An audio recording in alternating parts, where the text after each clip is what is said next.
Hadirin, inilah sesi kedua. Kita dengarkan dulu pertanyaannya. Rasio ketimpangan antara yang kaya dan miskin di Jakarta adalah salah satu yang tertinggi di Indonesia. Tingkat kemiskinan sendiri juga relatif masih belum bergerak turun. Pertanyaannya, kepada paslon nomor 1. Dalam waktu 2 menit, jelaskan langkah yang akan Anda ambil untuk solusi masalah tersebut, terutama dalam menciptakan lapangan pekerjaan dan mengurangi dominasi penguasaan aset agar ketimpangan dan kemiskinan bisa secara konkret dikurangi. Silakan.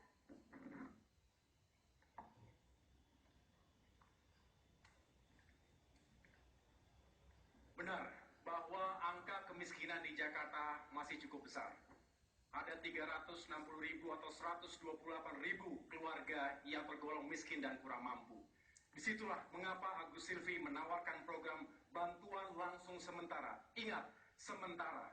Ini artinya adalah memberikan bantuan meyakinkan keluarga miskin dapat makan. Kami bergerilya ke lapangan, menemui banyak masyarakat yang makan sehari-hari pun masih sulit. Yang kedua, kami ingin juga meyakinkan bahwa tidak hanya mereka diberikan bantuan sementara, tetapi secara ekonomi, secara makro, kita ingin meningkatkan pertumbuhan. Economic growth with equity, berkeadilan. Karena dengan pertumbuhan yang baik, maka akan menggerakkan, akan tercipta lebih banyak lagi lapangan pekerjaan. Disitulah kita bisa menyerap angka pengangguran terbuka saat ini dan mengurangi pengangguran. Di samping itu juga, kita memiliki bantuan atau skema bantuan dana bergulir, modal usaha tanpa bunga yang tepat sasaran dengan pendampingan dan diharapkan dapat mengembangkan UMKM sekaligus mengurangi pengangguran juga. Ini kita harapkan dapat mengurangi pengangguran cukup signifikan selama 5 tahun ke depan. Yang ketiga, kita juga ingin dengan program-program infrastruktur yang kita angkat, yaitu program rumah rakyat untuk mengatasi backlog perumahan 300.000 unit di Jakarta. Ini harapannya juga semakin menyerap tenaga kerja. Dari program yang kami tawarkan tersebut, paling tidak ada 114 item unit usaha yang bergulir. Ini adalah sebagai ripple effects dari program-program tersebut. Dengan demikian, kita berharap bahwa lapangan pekerjaan Jakarta semakin terbuka, masyarakatnya semakin baik, memiliki daya beli yang baik pula, dengan sendirinya ketimpangan akan menurun. Kita tahu bahwa masalah ketimpangan, Gini rasio masih cukup tinggi, dan ini harus kita selesaikan dengan cara menarik simpati dari mereka yang sudah luar biasa hidupnya untuk membantu saudara-saudara kita yang lemah. Terima kasih. Saya berikan pertanyaan yang sama kepada paslon nomor 2. Dalam waktu 2 menit, jelaskan langkah yang akan Anda ambil untuk solusi masalah ketimpangan sosial dan kemiskinan, terutama dalam menciptakan lapangan pekerjaan dan mengurangi dominasi penguasaan aset, agar hal tersebut secara konkret bisa dikurangi. Silakan. Ya, memang kita akui Gini rasio di DKI lebih tinggi daripada nasional. Tapi kita jangan lupa, tahun 2013 ketika kami masuk ke DKI, perbedaan Gini rasio di DKI dengan nasional itu jauh sekali, 0,43 dan 0,41. Nah sekarang kita sudah 0,41 dan 0,4. Lalu kita juga mengatakan pengangguran juga sama. Ketika kami masuk 2013, pengangguran itu 8,3%. Sekarang jadi 6%. Nah nasional itu hanya turun dari 5 ke 5 saja. Jadi itu yang kita harus melihat, gap yang berhasil kami turunkan begitu luar biasa. Orang bertanya, kok bisa diturunkan? Padahal Jakarta orang miskin selalu ada sama kita. Orang dari luar kota akan tetap datang, tetap terhitung miskin. Karena kami melaksanakan 6 program. Jaminan kesehatan, ini adalah tanggungan semesta. Siapapun mau masuk kelas 3 kami tanggung. Jaminan sekolah, sampai kuliah. Tahun lalu kita sediakan 18 juta yang untuk bisa lolos di perguruan tinggi negeri. Lalu jaminan perumahan hanya 5.000 sampai 15.000 per hari. Lalu kami jaminan transportasi. Orang dengan gaji UMP yang tinggal di rumah susun tidak bayar transport. Kami telah menambah 2 kali lipat, 55 trayek baru supaya ini murah. Lalu apa yang kelima? Sembako. Harga beras menurut laporan Bank Indonesia paling stabil 5 tahun terakhir. Karena kami memanfaatkan BUMD bekerja dengan baik. Memang cabai masih belum. Yang keenam, kami menawarkan modal usaha dengan pola bagi hasil. Kami modalin semua. Nanti begitu dapat hasil, kurangin biaya. Yang kerja dapat 80%. 20% untuk kami. Yang setelah anggotanya banyak, 20% ini akan ditaruh di koperasi. Jadi kami tidak setuju melakukan bantuan langsung tunai, karena itu tidak mendidik. Kami seperti orang tua yang mendidik anak yang rajin harus kerja, yang tidak rajin tidak boleh dapat. Demikian program yang mengatasi status quo. Saya langsung pertanyaan yang sama kepada paslon ketiga. Dalam waktu 2 menit, jelaskan langkah yang akan Anda ambil untuk solusi masalah ketimpangan sosial dan kemiskinan, terutama dalam menciptakan lapangan pekerjaan dan mengurangi dominasi penguasaan aset agar hal tersebut bisa secara konkret berkurang. Bila tadi kita dengar, pasangan calon pertama memberikan ikannya, pasangan calon kedua memberikan kailnya. Ikan dan kail baik diberikan, tapi jika kolamnya masih ada, bagian kami menyiapkan, memastikan kolamnya masih tersedia. Di sini penting, apalah artinya ikan dan kail bila kolamnya habis? Karena itu justru yang menjadi penting bagian kita adalah kita tidak mendekati masalah kemiskinan semata-mata sebagai masalah sosial, tapi masalah peningkatan kesejahteraan. Kami bukan memerangi kemiskinan. Pendiri Republik ini tak pernah mengatakan memerangi kemiskinan. Mereka mengatakan memajukan kesejahteraan umum. Mereka mengatakan mencerdaskan kehidupan bangsa. Mereka tidak mengatakan memerangi kebodohan. Optimisme, pesan positif. Dan di sini kami hadirkan 44 pusat pertumbuhan ekonomi di Jakarta yang akan menumbuhkan lapangan pekerjaan. Karena itu program OKOC yang tadi disampaikan oleh Bang Sandi lebih dari sekedar menumbuhkan wirausaha. Ini adalah program untuk pertumbuhan ekonomi yang nanti akan menyiapkan lapangan pekerjaan. Yang kemudian tidak kalah penting, tidak bergantung semata-mata dari pemerintah. Jakarta adalah kota di mana perekonomian Indonesia berpusat. Kita gerakkan sektor swasta. Bekerja bukan yang besar-besar saja. Sebagai contoh, Anda penjahit di kampung, maka umumnya melayani warga tetangganya.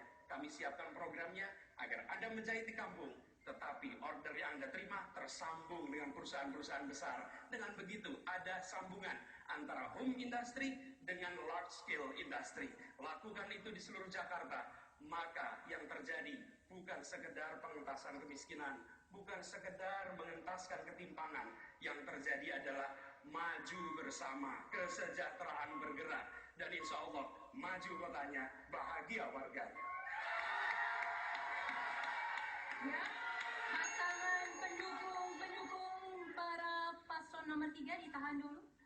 Kini terbuka ruang untuk para kandidat saling menanggapi. Akan dimulai dari paslon kedua. Silakan paslon kedua menanggapi pernyataan dari paslon ke-1 dan ke-3. Anda boleh melakukan kritik ataupun argumen ataupun menunjukkan dengan lebih jelas mengapa program Anda lebih unggul dibanding yang lain. Waktunya adalah 1,5 menit.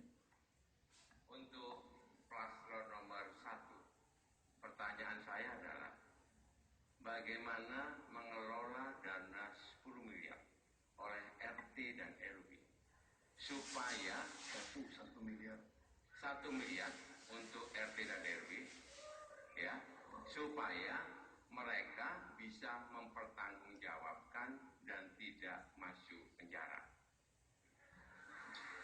Untuk paslon nomor 3, kami memberdayakan warga masyarakat yang sekarang sudah eksis ada 132 UMKM pimpinan.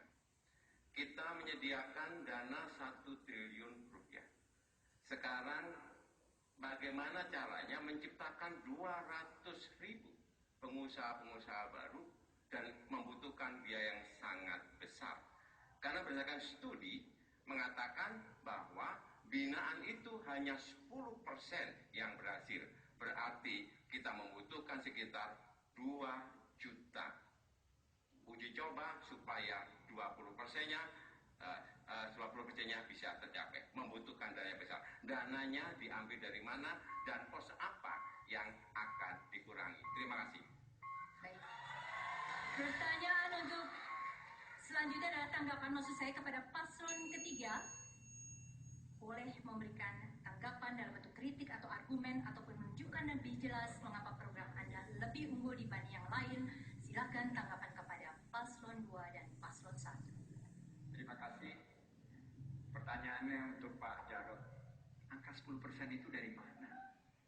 Saya ini pernah membina UMKM sudah 15 tahun lebih. Angkanya Kalau kita banding terbalik, kalau ada pendampingan dari 10 pengusaha yang kita create atau kita mulai, ada 80% yang sukses. Kuncinya adalah pendampingan, kuncinya adalah mentoring, kuncinya itu ada di One Kecamatan, One Center for Entrepreneurship. Saya melihat ada ketidakberpihakan pada sistem sekarang, di mana yang kaya makin kaya dan yang miskin makin kecil. Yang usaha besar makin besar, yang usaha kecil makin terpuruk. Nah, di sini saya melihat Ibu Nur Hayati di Bukit Duri. Dia tadinya berjualan nasi uduk 12 liter sehari. Tapi karena kebijakan daripada Pemprov sekarang yang tidak memastikan lahan usaha, tidak memberikan permodalan, tidak memberikan pendampingan, akhirnya dia harus terus-menerus tergerus usahanya. Ini yang membuat saya terenyuh, dan menurut saya program kami OKOC bisa menciptakan 200.000 lapangan pekerjaan baru. Saya punya pengalaman. Saya pernah membina beberapa komunitas. Dalam terakhir kali, 2 minggu terakhir, sudah 1.500 pengusaha yang lahir melalui program OKOC. Terima kasih. Maju kotanya, bahagia warganya. Berikutnya saya berikan kesempatan kepada paslon 1 untuk menanggapi. Boleh melakukan kritik sekali lagi ataupun argumen atau menjelaskan mengapa program Anda lebih unggul dibandingkan paslon yang lain, paslon 2 dan 3 dalam hal ini. Terima kasih Mbak Ina. Setahu saya sesi ini belum bertanya tetapi menanggapi tadi apa yang tadi sudah kita sampaikan. Sehingga saya ingin menanggapi apa yang tadi disampaikan oleh paslon 2 dan 3. Yang pertama begini, kalau ada pemimpin yang ingin membantu rakyatnya berdasarkan konstitusi, membantu rakyat miskin, dianggap membodohi. Saya pikir itu tidak punya hati. Karena konstitusi kita mengatakan bantulah mereka yang sulit sekali hidupnya. Dan disinilah keterpanggilan kami untuk membantu mereka. Ingat, sementara. Dan biayanya ataupun anggarannya pun sangat terukur. 400.000 sebulan, 5 juta setahun, dikali 128.650 miliar. Tidak ada apa-apanya dengan 70 triliun APBD kita. Tidak ada program bagi-bagi uang. Bagaimana mereka bisa memegang kail kalau untuk ngambil ikannya pun tidak bisa. Ini adalah masalah kemanusiaan. Jangan membiarkan rakyat kita mati kelaparan karena kita tidak peduli pemimpinnya. Yang kedua, program semacam ini tidak unik di Indonesia. Negara-negara G20, baca Brazil, baca India, baca Amerika Serikat, memiliki skema seperti ini juga. Namanya bisa direct cash transfer atau food subsidy. Apapun namanya, tetapi ada intervensi yang dilakukan oleh pemerintah terhadap mereka yang hidupnya sangat sulit, yang untuk makan sehari-hari pun tidak menentu. Inilah keterpanggilan kita semua ketika berkeliling ke lapangan, ke daerah-daerah yang sangat sulit hidupnya, maka kami benar-benar ingin menghadirkan jawaban untuk mereka semua. Terima kasih. Baik, terima kasih. Baik, terima kasih. Hadirin penonton, dimanapun Anda berada, jawaban dari paslon 1 tadi mengakhiri segmen kedua kita. Kita masih punya 4 segmen. Tetaplah bersama kami di debat